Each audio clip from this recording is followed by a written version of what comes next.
There are many things to do and sights to see in the year 3000. Many ships to fly, alien races to discover, many vistas to gawk at, and many smells and tastes to experience. Still, somehow, you end up here, at the capital of an interstellar civilization, a singularly stellar system with 8 planets, 7 major moons, 2 asteroid belts, and one of the highest populations in the galaxy. A technically unremarkable system by all natural standards, but to anyone who is able to call themselves human, it's somehow significant, maybe even welcoming, and undeniably home.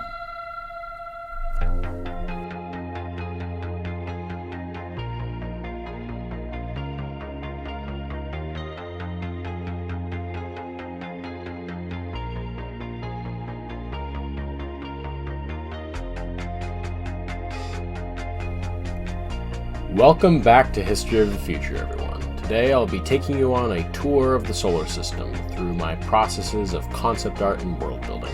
Thank you so much for waiting patiently for the follow-up to the first episode. It was definitely a lot longer of a wait than I wanted it to be between episodes, but I really wanted to put out something that I could be proud of. If you haven't already seen that first episode, you should probably go watch it because you might get a little lost in this. But this is a fantasy world-building series where I bring you through my developmental processes as I build my sci-fi universe known as History of the Future. As you probably know, I originally planned to upload the first 2 episodes of History of the Future all at once, but that didn't happen. The second episode was originally going to be about the Alpha Centaurian solar systems that I developed the overview maps for last time. I was going to draw some concept art for all of the planets in both of these systems and talk about the lore in each of the historical events. And that is happening today, but only for the solar system.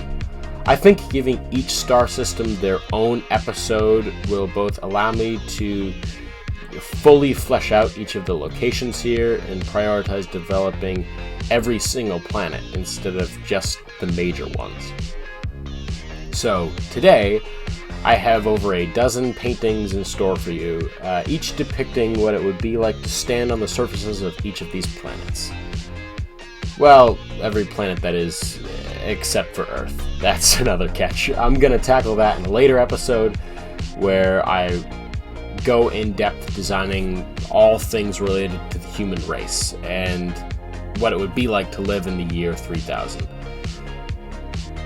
So like technology, fashion, cuisine, cities, etc. But I'm rambling on at this point. The solar system, not including its many dwarf planets, has 8 planets. Going out from the Sun, we have Mercury, Venus, Earth, Mars, Jupiter, Saturn, Uranus, and Neptune. There are 2 asteroid belts in the system and several moons, including our moon, the 4 Jovian moons, Io, Europa, Ganymede, and Callisto, as well as Saturn's moon Titan and Neptune's moon Triton. There are, of course, hundreds of more objects in the solar system in real life, but I think simplifying the system down to its better-known objects for a fictional setting is probably a pretty good idea. Today, I'm going to work outward from the Sun, starting with the first planet, Mercury.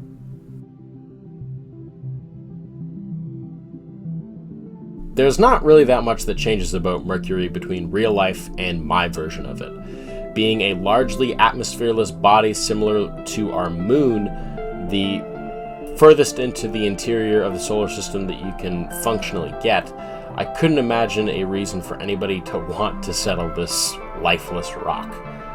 Looking out onto the surface of Mercury, you would see a very lunar-like vista of gray rocks and sand, with a blindingly large sun that appears to be 3 times as big in its sky. With no atmosphere to hold any real consistent temperature, temperatures fluctuate here widely between 400 degrees Fahrenheit during its 44-day-long day to negative 400 degrees during its equally as long night. Mercury, aka Solar 1.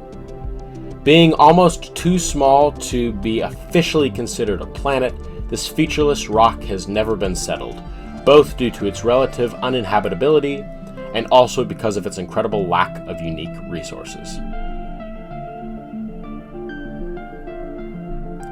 Venus gets a little more interesting than Mercury. Being a body that we've landed on in real life, there's little room for error in my depiction of its surface. The sky appears this gross acidic yellow as, well, that's exactly what it is, an acid.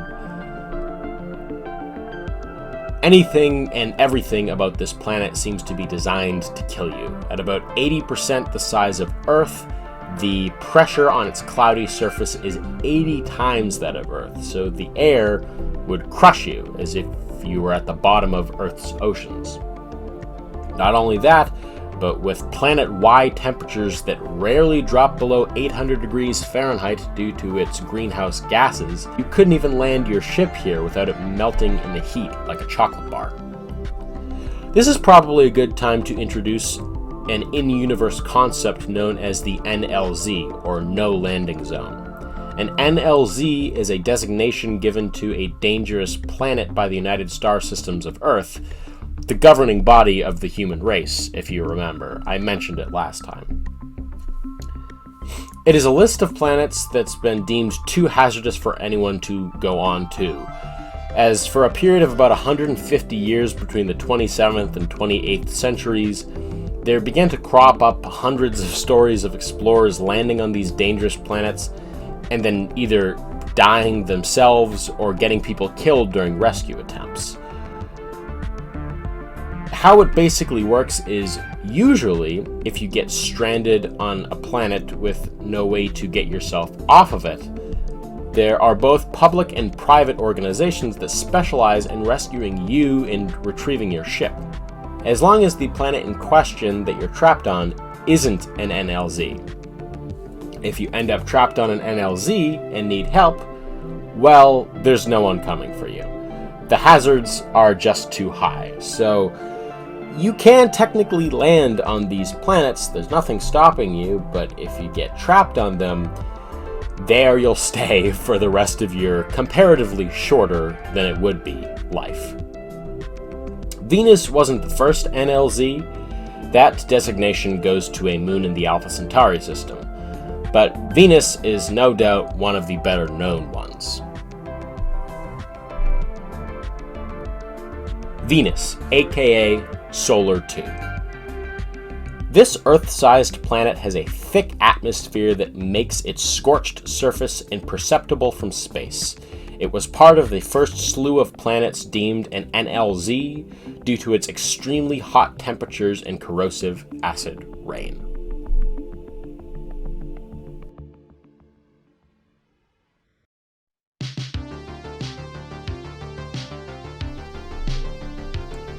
Like I said before, we're not touching the Earth today. There's just too much content there. Which means we're on to the Moon, which is our first inhabited body that we get to visit today. Originally landed on in 1969, a permanent moon base was built exactly 100 years later. The base was built only a few miles from the Apollo 11 landing site, at the edge of a lunar desert known as the Sea of Tranquility. During the 23rd and 24th centuries, as space travel became more accessible to the average Joe, this base developed into a lunar city, and today is known as Tranquility City. It is one of the nicer places to live in the solar system off Earth, and due to its proximity to Earth, it is a wealthy trading spot for haulers to land on. For many who travel to Earth via public transportation, it can act as a final layover port between these travelers and their final destination. That's not to say that there are no attractions to travel to here, as much of the city's buildings are interconnected by giant air-sealed walking streets that are the most similar to the inside of a 21st century shopping mall, I guess is a good way to describe them. As well as subway systems that weave in and out of the major areas of the city. For tourists, it houses the First Step Museum, built right on top of the original lunar landing site. And for the almost 100,000 that call the city home of reasonable apartments to choose from, as well as fair employment opportunities in the transportation and tech industries. and not to mention an unrivaled nightlife in many of the more populated sectors. The Moon / Luna, the moon of Earth. First landed on in 1969 and colonized during the 2070s, this moon's economic strength mainly rests in its proximity to humanity's homeworld. Tranquility, the main port on the moon, is one of the most trafficked non-orbital ports in the universe, and it is also home to the starship manufacturer, Lunar Shipworks.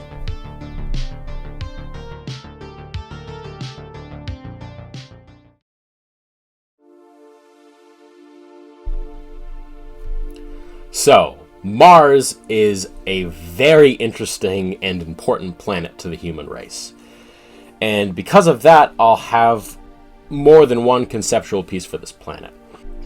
Unlike the moon that has only one main city and spaceport, Mars has hundreds of cities on its surface, and therefore I wanted to develop a map of Mars that when I reference events on it in the future, you won't get entirely lost. So here's a map of the major landmarks on its surface. I used a topographical map of the real Martian surface and used the real-life names of the locations to inform my fictional ones. Mars was terraformed in the 29th century following the conclusion of the Qatarian War, but that's not super important for now. What is important that has radically changed certain portions of the Martian surface. In the year 3022, along with the naturally occurring deserts and mountain ranges, there are Arctic sheets that have expanded with the atmospheric change, and most notably, several bodies of water appear on its surface, including the largest being the Vestidus Sea. Clouds now appear in Mars's sky, and although precipitation is exceptionally rare, occasionally the northernmost cities will have snowstorms during the 6-month-long winter. During the spring, a lot of the planet's inhabitants will experience week-long sandstorms. Although seasons are a bit arbitrary, it's not to say that it's warm at any time on Mars, the average temperature still being around 81 degrees Fahrenheit. With the hottest day on record in Olympia having been recorded at 11 degrees Fahrenheit. The green in the map depicts the landscapes where terraformation of Mars's surface has seen the most change, as there are these frigid slopes where an artificially engineered plant grows. This plant, called Mars grass uncreatively, was developed by Martian botanists to help stabilize the artificially changed climate. These grasses appear mostly as a tough, cold-resistant set of gray-green rushes. Going back in time, Mars was first colonized in the 2100s. Through the centuries, it became a highly populated planet due to its proximity to Earth, and the rich metallic resources hidden under its crust. Olympia was originally colonized by astronauts from the United States, but after the fall of the USA in the 2200s, Olympia sought representation in the Senate of a burgeoning United Nations of Earth, which was a precursor to the USSE. After a period of gridlock in the UNE and its neighboring nations like Russia and China, the previously American colony, now called Olympia, declared its independence from Earth, causing a long war between Mars and the superpowers of Earth. Through this long and expensive war, a ton of resources were wasted in fighting both on the ground and in space. One of the Martian bases ended up evolving into a spaceport in the modern day called Tharsis. It was built there because it was easy to defend being up in the mountains. The war ended after the destruction of the city Hesperia, after Mars's small moon Phobos was dropped on that city, which was unfortunately the largest city on the planet at the time. It killed 500,000 people, and to this date is considered one of the most tragic wartime tragedies. This, however, did end the Martian War, and caused widespread changes in superpowers like the UNE. That's a lot of the big events in Mars's history, though. I'll get into more of the specific events in an upcoming video. It'll be a sort of like timeline video of the early history of the USSE, but that'll be a few episodes from now. So that's a short description of Mars's early history, and the reason why it doesn't have any moons in this universe, as Phobos was literally dropped on a city, and Deimos, without the gravitational stability of its partner, flew out into the orbit of the asteroid belt. What happened to the cities Olympia, Thassaros, and Hesperia? Well, I have to keep you watching somehow. So I'll go over their stories when I get to that aforementioned timeline video. But for now, Mars, aka Solar 4. Famous as the first destination of human colonization and the location of the biggest wartime tragedy in history, it is also the first planet to be terraformed after the technique was received by the Qatar at the conclusion of the human-Qatarian War. Due to this planet's relative uninhabitability, it is no doubt that it would not have been approved for terraformation in the modern day. However, its historical significance cemented its canonicity.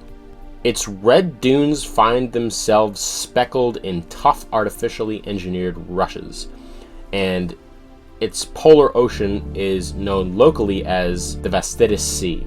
With the heavily edited terrain and the atmospheric pressure having increased tenfold, those who live here find that they usually stay inside the interconnected super buildings of the inner cities.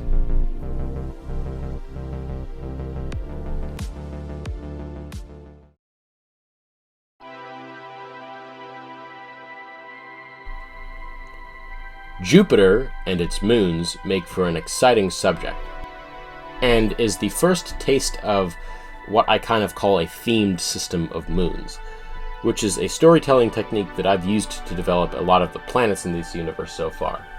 The unifying theme for the system is ghost towns in space. Inspired by the abandoned towns of the American Gold Rush, these 5 stellar bodies would be individual time capsules of a forgotten time. A once economically strong and culturally significant planetary system that's fallen into relative obscurity. In the skies of Jupiter can be found this abandoned platform of rusting metal and giant deactivated machines. But as you may have been able to guess, it wasn't always this way. Existing before and alongside the Martian War, but flourishing in the time period after the war, called the Golden Age of the Solar System, was a company called Hydroco. It was founded by a group of entrepreneurs who came up with the idea of mining hydrogen out of the clouds of gas giants to sell as rocket fuel. The invention of an artificial gravity device right before the Martian War made it possible to build what is functionally an oil rig in the skies of Jupiter.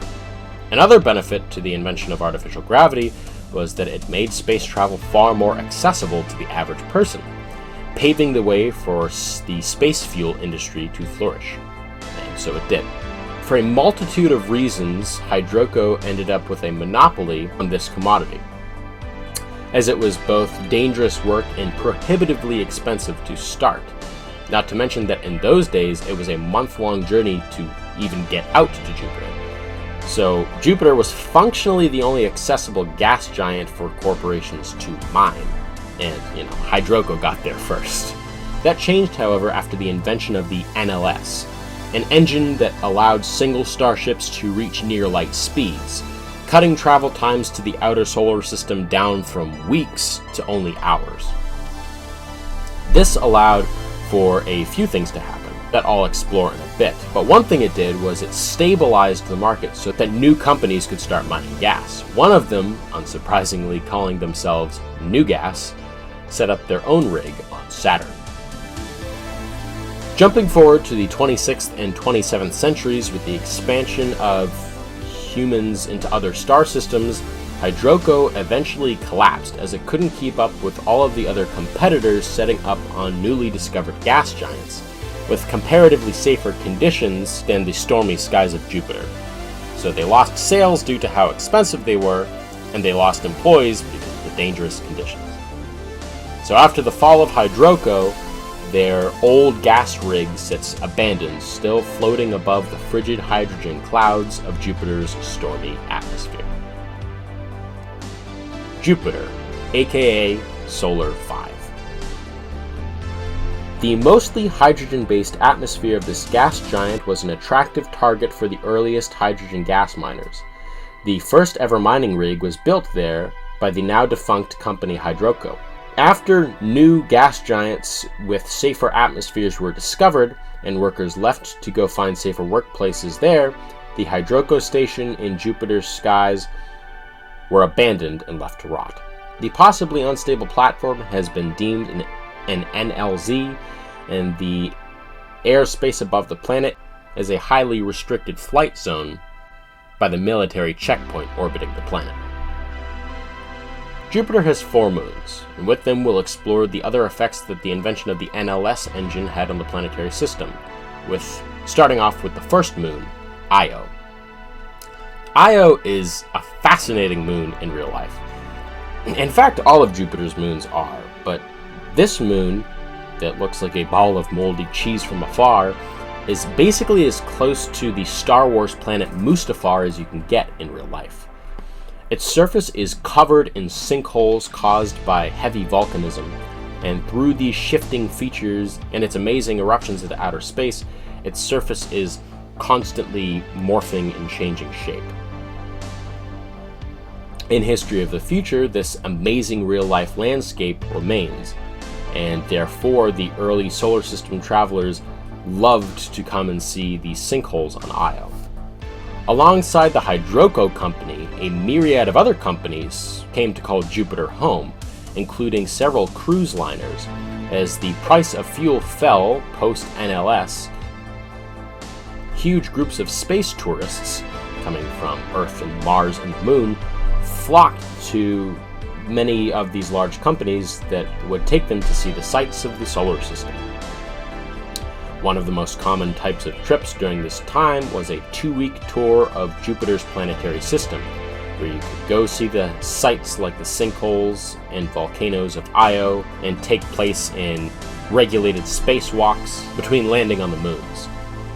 For years, these Jupiter cruises, as they were called, were one of the most popular types of cruises in the universe, but after the invention of the Stargate and humanity's expansion into other star systems, so left the tourists to go see what the other exotic star systems had in store. And so went bye-bye to the Jupiter cruise industry, and the artificially stable landing zone 1 on Io was abandoned. Io, the first moon of Jupiter. Once upon a time, it was a prime destination for sightseers aboard cruise liners, but in the modern day, it is rarely ever visited. This is because of hundreds of new travel destinations that have opened up as humanity expands outward, leaving Io a relatively unremarkable and dangerous destination in comparison. Even though traffic to the moon has lessened of late, the volcanoes and magmatic sinkholes on its shifting surface are no less beautiful.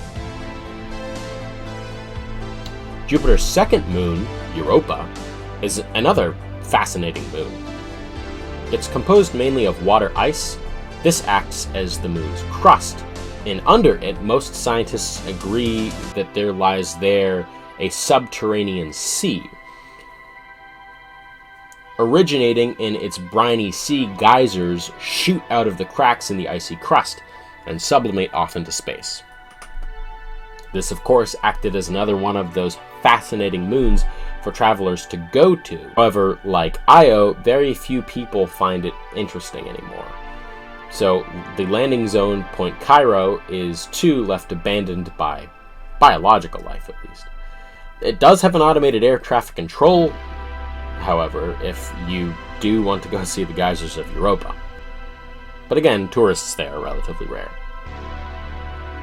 Alike to its sister moon Io, Europa was once a common destination for tourists wishing to see the towering geysers caused by the moon's subterranean sea. Although Europa still has a functioning and automated landing zone, the moon is very unpopular with tourists in the modern day, leaving it a largely forgotten relic of the past. Ganymede is the largest of Jupiter's moons, and in real life, possibly the least interesting one. I mean, if you can even say that about anything in space. But Ganymede in this universe ties back to the history of the Hydroco Company. During the golden age of the solar system, several small towns popped up on Ganymede. This is because the employees of the Hydroco Company and their families tended to settle here on Jupiter's most stable moon. Over time, the interconnected habitats grew into several small villages. However, as you may have been able to guess, that didn't last. After Hydroco's collapse, workers slowly left the towns of Ganymede, relocating to Titan and the silicate rock mining stations of the asteroid belt in search of work. And so, the villages of Ganymede were emptied, and today they sit abandoned on the surface as ghost towns, collectively called Hydroco towns. This is the only moon that technically still draws any interest from travelers, and occasionally tourists can find someone to fly them out there. However, it's pretty expensive and sort of a niche topic. Ganymede, a moon of Jupiter. This moon is a remnant of a long-lost time. During the hydrogen rush of the 23 and 2400s, its parent planet Jupiter was home to the first hydrogen gas refinery. Because of this, a spaceport town sprouted up on Ganymede, Jupiter's largest and most stable moon, to house the laborers that worked in the gas rigs and their families. After the collapse of the Hydroco Gas Company and the abandonment of its refineries, Hydroco Town slowly emptied, and its population left to seek employment elsewhere. The last remaining person living on the moon passed away in the early 2700s, leaving Hydroco Town a hauntingly empty shell of what it once was. Jupiter's furthest moon, Callisto, is a very interesting stellar object. Its surface is dark, marred by great white spots, and those spots are craters. Since Callisto is one of the oldest objects in the solar system, its surface has turned dark. Scientists agree that it's probably because of solar or cosmic radiation. So that means when meteorites impact its icy surface, they fling up fresh ice, and therefore, from a distance, they appear white and new. These craters, of course, were one of the popular destinations back during the golden age of the solar system.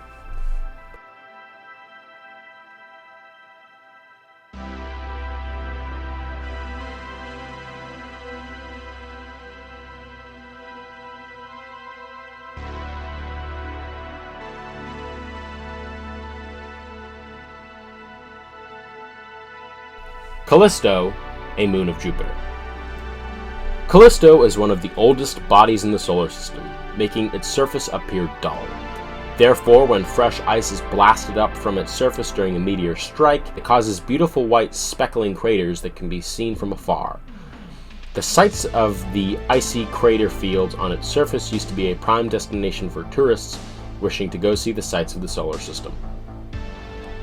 However, over time, Callisto, like its sibling moons, has become a rarely visited body.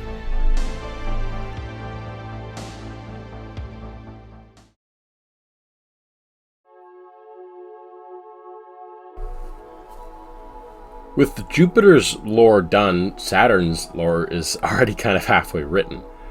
Writing a culture that would exist here on Saturn and its moon Titan that would have started out being an explorer of natural resources and then evolved into one with far more going on in its local culture and professional markets ended up being a pretty cool writing process, no pun intended. Opposing the abandoned Hydroco rig is the fully operational New Gas rig. The sterilely clean city that sits atop this rig acts as a hub for the execs and miners and haulers alike. There's a spaceport here, a small collection of shops and attractions, mostly for tourists who come to take tours of the massive facility, but some local favorites, like the famous Farahalt restaurant and bar that exist here in the city. Although there are people who live in apartments here, most people who work on Saturn and its mining rig commute to the far more heavily populated Titan, only a 15-minute flight away on public chips.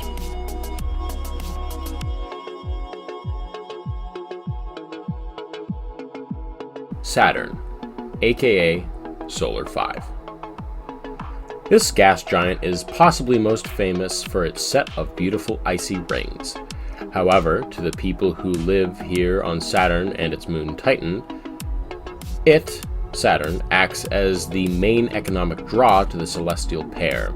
Floating above its hydrogen clouds is the New Gas Refinery Station, the oldest hydrogen gas refinery in the USSE. After the fall of the Hydroco company, New Gas succeeded Hydroco as the leading fuel refinery conglomerate.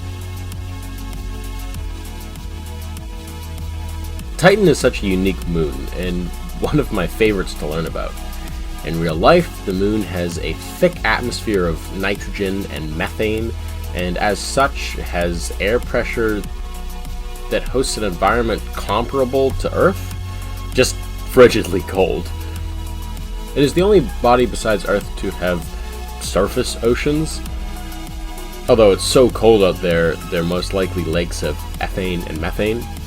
And instead of having a ground made of silicate rock like us, it's made mostly out of super chilled water ice. Designing a city to sit about the foggy and cloudy surface took a couple of tries.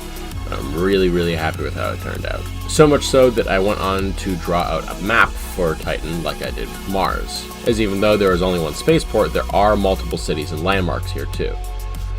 Its population size wouldn't be anywhere near Mars, as it's somewhat less of a habitable place to live in. However, because of its proximity to the New Gas Refinery, the company that started the settlement of the moon in the first place, its rich economy has allowed for a diverse number of professions to appear in the cities across this moon. The cities would exist up near the poles, on the coasts of the lakes, leaving the Arctic desert-like equator a freezing and empty wasteland of deadly temperatures and whipping winds.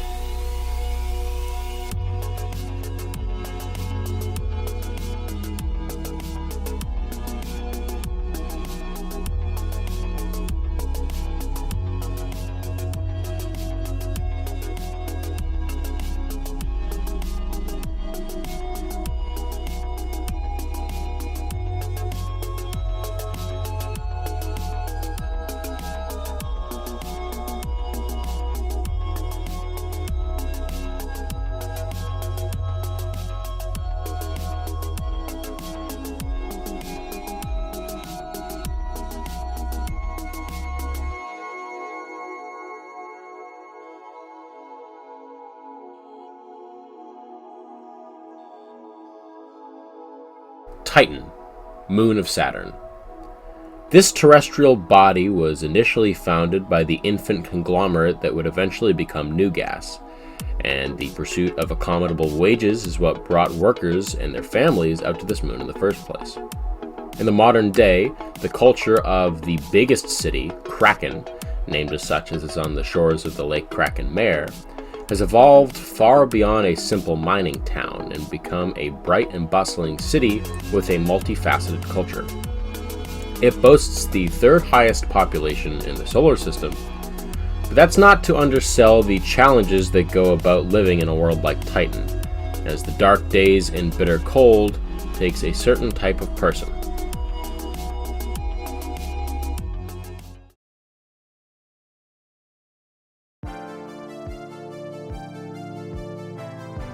The final of the outer planets brings a close to the civilization that exists in the solar system. As Uranus and Neptune being so far out with so little resources, there's very little reason for people to want to come to these specific bodies.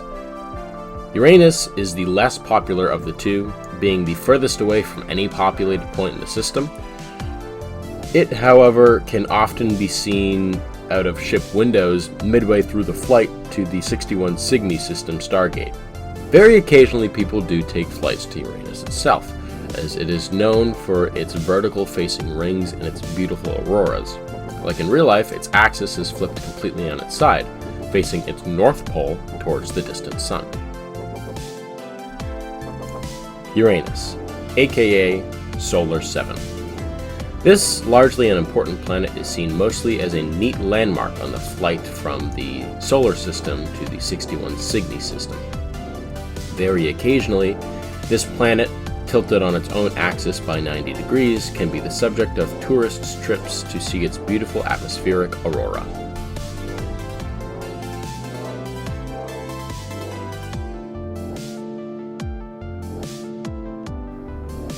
Neptune is far better known to travelers who visit the solar system, as it and its moon can be seen from the nearby Triton Interstellar Space Station, which sits right next to the FTL gate to the Alpha Centauri system. Neptune itself is rarely visited, but many people live full lives on the nearby station. This station's interior is almost like a small city itself, with an economy sustaining itself upon the travelers that come through here. It boasts a collection of temporary stay hotels. The King of the Sea Resort is one of these, and it's a luxury hotel and spa at the planet-facing side of the station, famous for its great views of the nearby Neptune and Triton.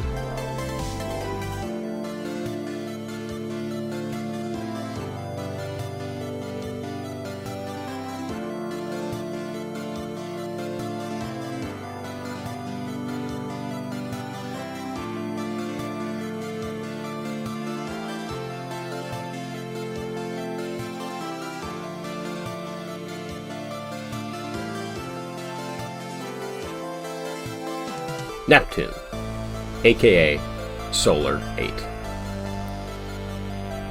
The view of Neptune and its ice moon Triton from the nearby TISS is famous for being most travelers' first sight of the solar system for those who fly through Alpha Centauri. Its winds are some of the strongest in the universe, and the strongest in the solar system by a landslide. Finally, we come to Neptune's moon, Triton. It is an often forgotten about ball of ice, to be completely honest. It is far more interesting from afar than it is at its surface. It's covered in icy crevasses and tholin fields, and it's kind of hard to land on. Tholins are these tiny particles that often form out on these really cold bodies. They often collect in wide open swaths of land, making the flat sections of Triton and other small objects like the nearby Pluto appear to have these rusty-looking red patches from space. Triton in real life doesn't have a high presence of tholin, so it's not super red, compared to a lot of other DPOs or dwarf planetary objects nearby.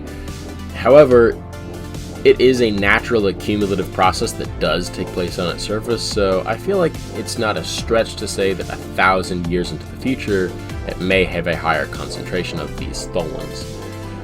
Triton, moon of Neptune. Its surface is marred by cracks and crevices, the tholin-rich ice flats that appear in patches along its surface give the moon a red tint from space. It is theorized that Triton formed in the Kuiper Belt and fell into Neptune's gravitational well, as it is the only moon in the solar system to have a retrograde orbit.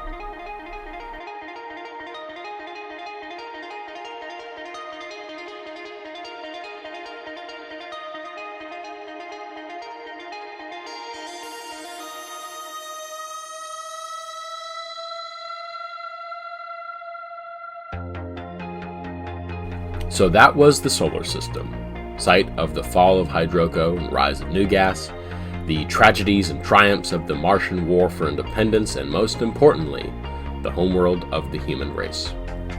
Drawing landscapes, especially involving very geometrical and non-organic shapes like buildings, is not exactly my forte, but it was a very fun exercise in attempting to bring my own vision to life, and I'm excited to keep going. The challenges that came in developing these planets were super fun for a number of reasons, and took way more thought to flesh out than I thought. because not only do the environments where people live in influence their cultures, but so too does their culture influence how those people build the things that they live in. Lighting, as it turned out, was super important, as I learned. It's something that you don't really think about immediately, but I found that as I drew planets further and further from the sun, making those scenes dimmer with a cooler palette, or even setting them at night, made it easier to communicate the temperature of each scene, which is another super important thing when it comes to these planets with their, well, otherworldly environments.